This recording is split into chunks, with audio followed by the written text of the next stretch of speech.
നമ്മളിന്ന് ചെയ്യാൻ പോകുന്നൊരു സ്കാനിയയുടെ ഈ വണ്ടിക്ക് പിക്കപ്പ് കുറവാണ്. പിക്കപ്പ് കുറവെന്ന് പറഞ്ഞാൽ റണ്ണിങ് ലോഡ് എടുത്ത് പോകുമ്പോൾ പിക്കപ്പ് വളരെ കുറവാണ്. അപ്പം അതൊന്ന് ചെക്ക് ചെയ്യാൻ വേണ്ടിയാണ് നമ്മൾ പോകുന്നത്. അപ്പോൾ അത് ചെക്ക് ചെയ്യാം. അപ്പം ജാൾ ടെസ്റ്റ് കണക്ട് ചെയ്യുന്നുണ്ട്. ഡൈനോ സോഫ്റ്റ്വെയർ ആണ് ജാൾ ടെസ്റ്റ്. അപ്പോൾ അത് കണക്ട് ചെയ്യുന്നുണ്ട്.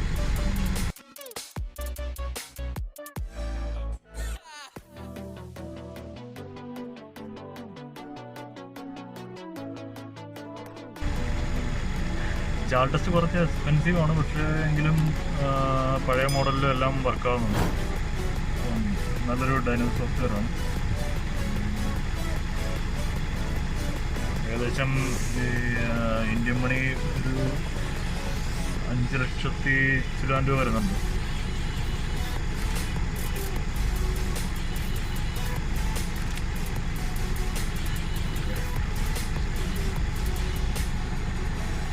നമ്മുടെ 4 സീരീസ് മോഡലാണത്. പഴയ മോഡലാണ് 124.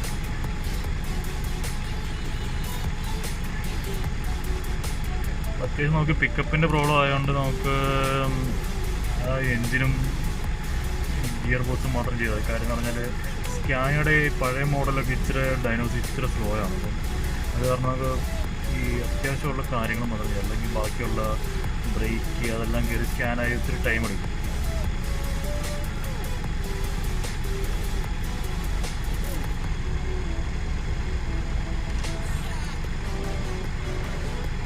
സ്കാനായിക്കോട്ടെ.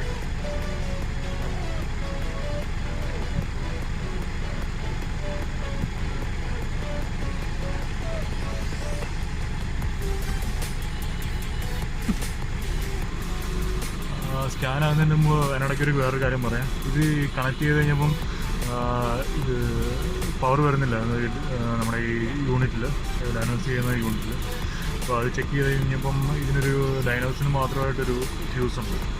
അപ്പം ആ ഫ്യൂസ് പോയതായിരുന്നു. അപ്പോൾ അത് ചേഞ്ച് ചെയ്തിട്ടുണ്ട്. അപ്പോൾ ഇനി അഥവാ ഇനിയും എന്തെങ്കിലും കാരണവശാൽ നിങ്ങൾക്ക് ആർക്കെങ്കിലും നോക്കുമ്പം ഇതുപോലെ പവർ വരുന്നില്ലെങ്കിൽ അതാദ്യം ചെക്ക് ചെയ്യുക. ഫ്യൂസ് ബോക്സിനകത്തിൽ 16 number ഫ്യൂസാണ്.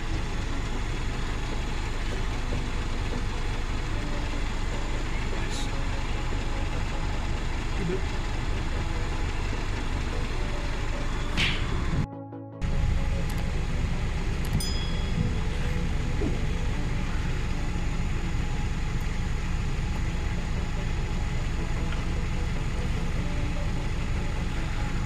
Engine side almost diagnose ചെയ്തിട്ടുണ്ട്. എല്ലാം കംപ്ലീറ്റ് ആയിട്ടുണ്ട്. ഡൈനോസ് സ്കാനിങ് എല്ലാം കംപ്ലീറ്റ് ആയി. ഓക്കെ, ഇതൊക്കെയാണ് ഫോൾട്ട് കാണിക്കുന്നത്.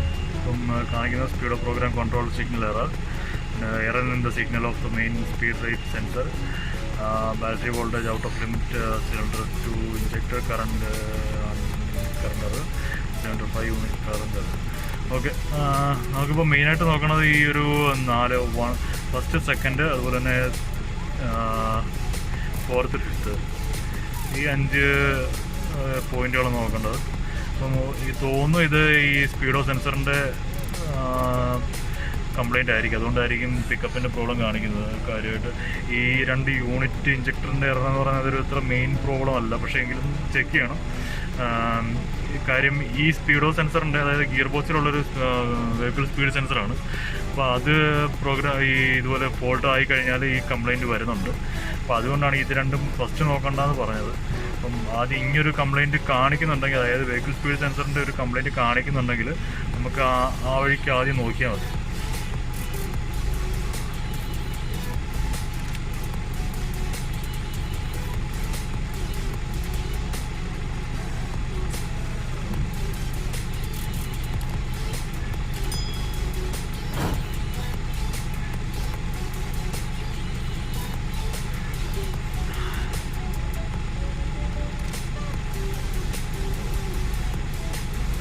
കാണിച്ചിരിക്കുന്ന ഫ്ലൈവീൽ സെൻസർ, അതായത് ക്രാങ്ക് സെൻസറാണ് കേട്ടോ. അപ്പം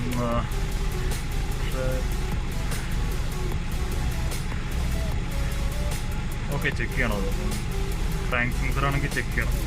ചെക്ക് ചെയ്തിട്ട് നമുക്ക് എന്താ വെച്ചാൽ നോക്കാം.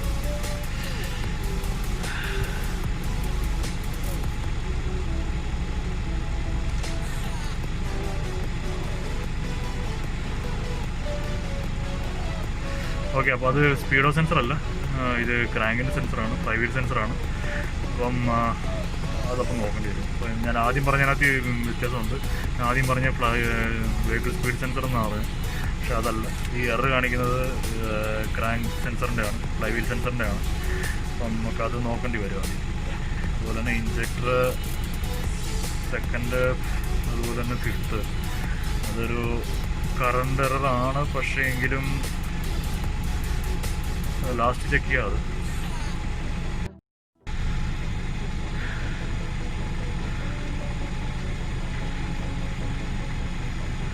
അപ്പോൾ എൻജിൻ മോഡ്യൂളോട്ടൊന്ന് കണക്ട് ചെയ്ത് നോക്കിയിട്ടെ ഓക്കെ, ഒന്നുകൂടെ ചെക്ക് ചെയ്ത് നോക്കാം.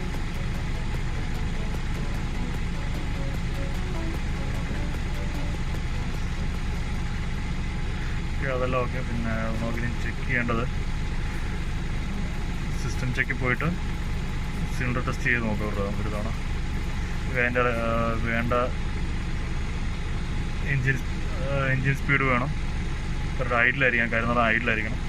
പിന്നെ കൂളൻ ടെമ്പറേച്ചർ എബോവ് 50 ആയിരിക്കണം. ഇത് ഈ 3 പോയിൻറ്റ്സും ഓക്കെ ആണെങ്കിൽ മാത്രമെങ്കിലേ സിലിണ്ടർ ടെസ്റ്റ് സ്റ്റാർട്ട് ആകത്തുള്ളൂ. ഓക്കെ, സ്റ്റാർട്ട് ചെയ്ത് നോക്കാം.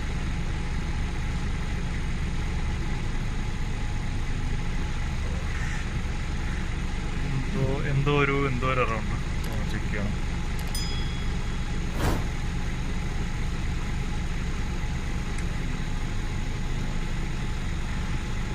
ഇനിഷ്യൽ കണ്ടീഷൻസിലൊക്കെ ഓക്കെ ആണല്ലോ. പിന്നെ പ്രശ്നം എൻജിൻ സ്റ്റാർട്ടർ ഓക്കെ, അതായത് എൻജിൻ സ്റ്റാർട്ടാണ്. Temperature of the coolant fluid must exceed at 50 degrees Celsius, അത് ഓക്കെയാണ്. 74 ഉണ്ട്. Clutch and brake pedal must not be pressed while the test is running, അത് നാം ചെയ്യുന്നില്ല.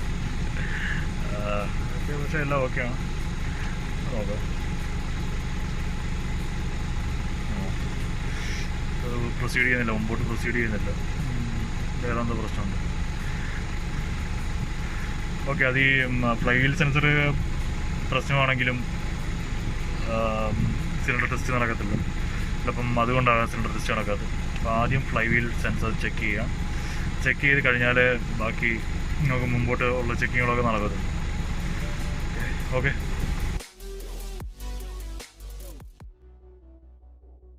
ഈ കാണുന്നതാണ് ഇതിൻ്റെ ഫ്ലൈ വീൽ സെൻസർ. അപ്പം ഇതൊന്ന് ചെക്ക് ചെയ്ത് കഴിഞ്ഞിട്ട് ബാക്കിയുള്ള കാര്യങ്ങളൊക്കെ ചെക്ക് ചെയ്യാം. ആദ്യം നമുക്കിത് ഡാമേജ് ഉണ്ടോ, അതുപോലെ ഇതിൻ്റെ വാല്യൂ കാര്യങ്ങളൊക്കെ ഒന്ന് ചെക്ക് ചെയ്ത് കഴിഞ്ഞിട്ട് പിന്നെ ഇഞ്ചക്ടറൊക്കെ ബാക്കി ചെക്ക് ചെയ്യുന്നതായിരിക്കും നല്ലത്.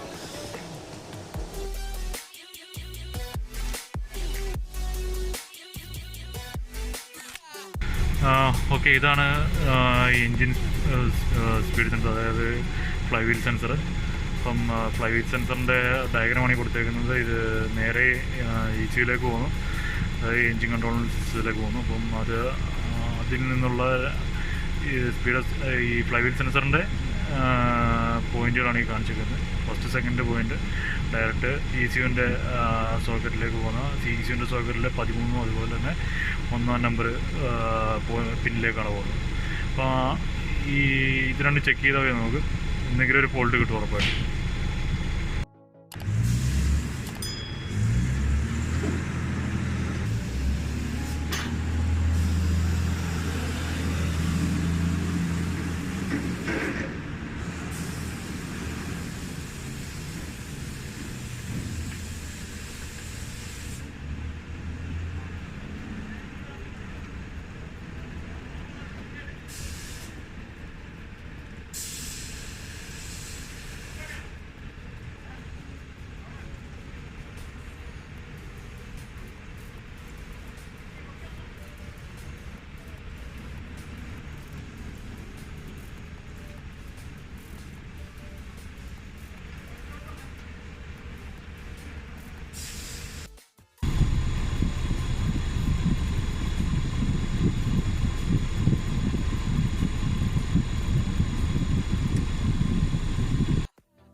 ഒന്ന് RPM കൂട്ടി കൊടുക്കുമ്പോൾ നമുക്ക് അറിയാൻ പറ്റും എൻജിൻ്റെ അത്ര സ്മൂത്തായിട്ടുള്ളൊരു റേസിംഗ് അല്ല. ശ്രദ്ധിച്ചാൽ അറിയാൻ പറ്റും.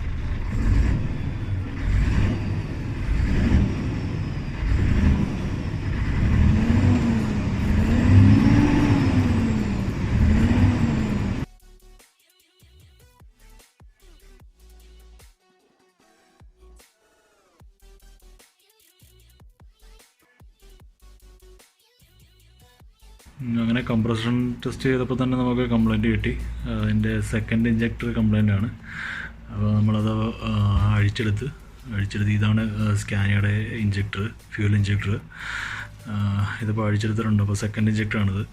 അപ്പം ഒന്നെങ്കിൽ ഇതിൻ്റെ നോസിൽ കംപ്ലയിൻ്റ് അല്ലെങ്കിൽ സോളിനോട് എന്തെങ്കിലും പ്രശ്നമൊക്കെ കാണും. സോളിനോട് ഇതാണ്. ഇതിപ്പോൾ റിപ്പയർ ചെയ്യാൻ കൊടുക്കുന്നുണ്ട്. അപ്പോൾ റിപ്പയർ ചെയ്ത് കഴിഞ്ഞിട്ട് സെറ്റ് ചെയ്യുമ്പോൾ എന്തായാലും പിക്കപ്പിന് മാറ്റം ഉണ്ടാകും. അപ്പം ഇതായിരുന്നു പ്രശ്നം.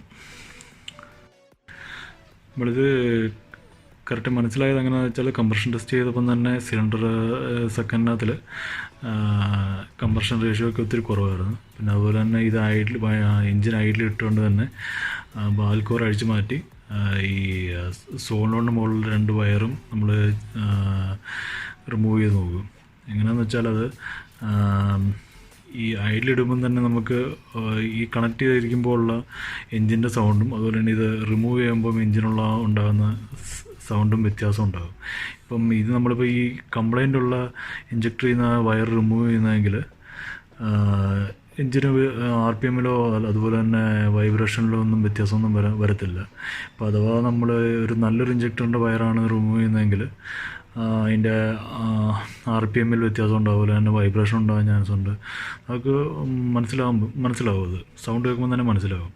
അപ്പോൾ അതൊരു കറക്റ്റായിട്ടുള്ള പ്രൊഫഷണലായിട്ടുള്ളൊരു രീതിയല്ല, എങ്കിലും നമുക്ക് പെട്ടെന്ന് കണ്ടുപിടിക്കാൻ പറ്റുന്ന ചില സമയങ്ങളിലൊക്കെ ഉപകാരപ്പെടും. ഒരു ടിപ്പാണത്.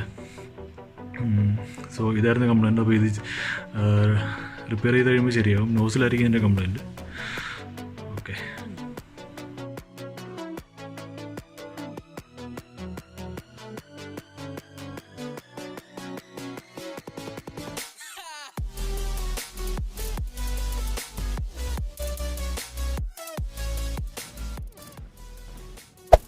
Hey there.